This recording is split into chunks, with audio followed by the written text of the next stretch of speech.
Agatha Christie's The Mousetrap. In my opinion, a second-rate murder mystery.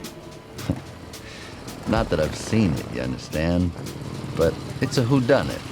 You've seen one, you've seen them all. You know the drill. An interminable prologue in which all the key players are introduced.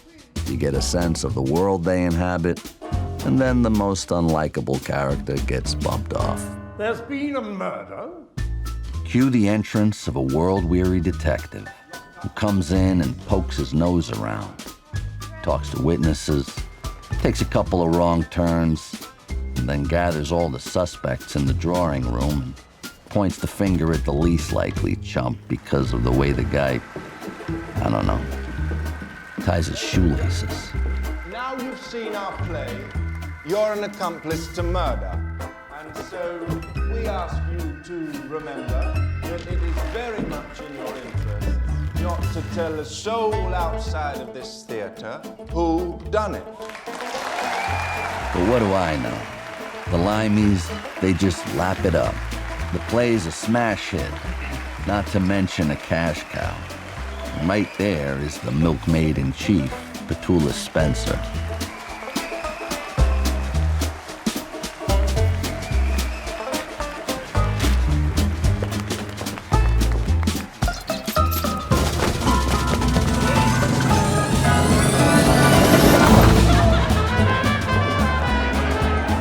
This lavish affair is a party to celebrate the 100th performance.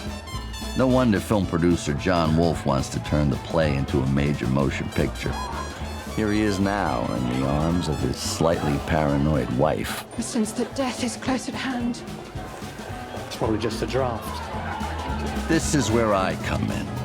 Leo Kopernik's the name, big shot Hollywood director. Hired to make the film adaptation marginally less boring than the play. Easier said than done when the writer is a giant pompous ass, Mervyn Cocker Norris. I say, you're rather tall. Am I? I haven't really thought about it, to be honest. Is that what happened here? Sort of. I had a bit of an accident backstage. Sure, he's educated and he knows a lot of $10 words, but it's like he's never seen a film before, let alone try to write one. Oh, Babatin. Chi è questo? No one important. Oh, ma femmina o bestia, basta che respiro. You know, at times you do rather overdo the temperamental Neapolitan. It's a nice jacket. Say, why don't you scare me up a real drink, will you, kid? Like a pint of rye or bourbon or motor oil if you have to. Yeah, hop to it now, huh? In England, that actually counts as good service. I was stationed here during the war, and if anything, the locals are more uptight now than when they had the Luftwaffe overhead. Mervyn? Shouldn't you be home? I thought we had a deadline. I thought so too. But then our esteemed director tore up the screenplay and told me to start all over again. He's of the opinion that a modern audience will walk out in protest if they're not served at least one violent death in the opening frames. Suffice to say, we are no longer on speaking terms. Merv! London's most sensitive writer. How was the mousetrap, huh? Did they catch the guy who did it? I will not stand here and be insulted. Well, I guess he's gonna go over there and be insulted. What passes for glamour in these parts? Sheila Sim and Dickie Attenborough. Kid likes the sound of his own voice. Even money, he makes a speech. I suppose I have to say a few words. Not too many. And when have I ever? Our wedding, remember? You almost missed the honeymoon. Darlings, you're ever so kind. I'd like to ask you all to raise a metaphorical bat for the old pavilion. The mousetrap is 100, not out. Cheers. I tell you what else is 100 not out. Petula's mother. The old coot's just crazy about seafood. They just brought out more langoustines. Excuse me, I just need to deal with that. Mother, please. You've had quite enough. Now, I'm not one to tell tales out of school, but the girls over here, They go wild for an American accent and the promise of a pair of nylons. But the husbands, Right, I think it's time someone taught you a lesson. they're not so easily won over. It's only fair to warn you that I learned to box in the RAF. Yeah? Well, I learned to fly a plane in Gleason's gym.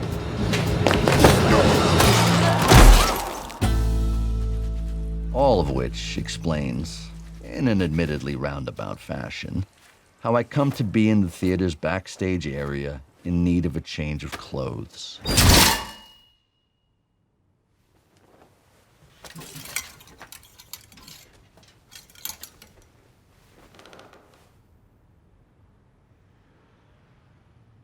Hello?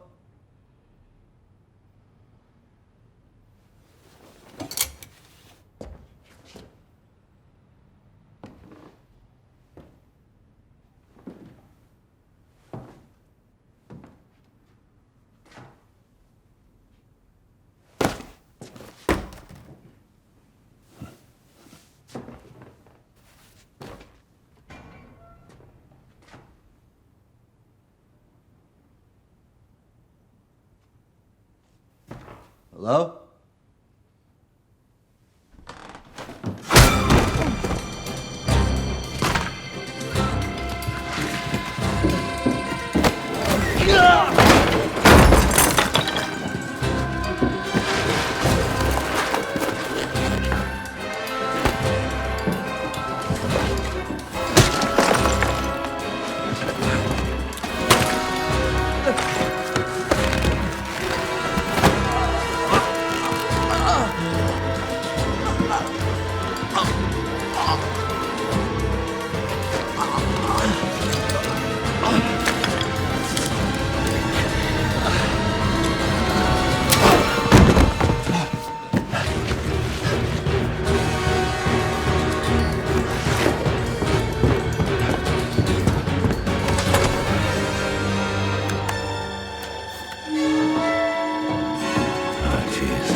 I guess I should have seen this coming.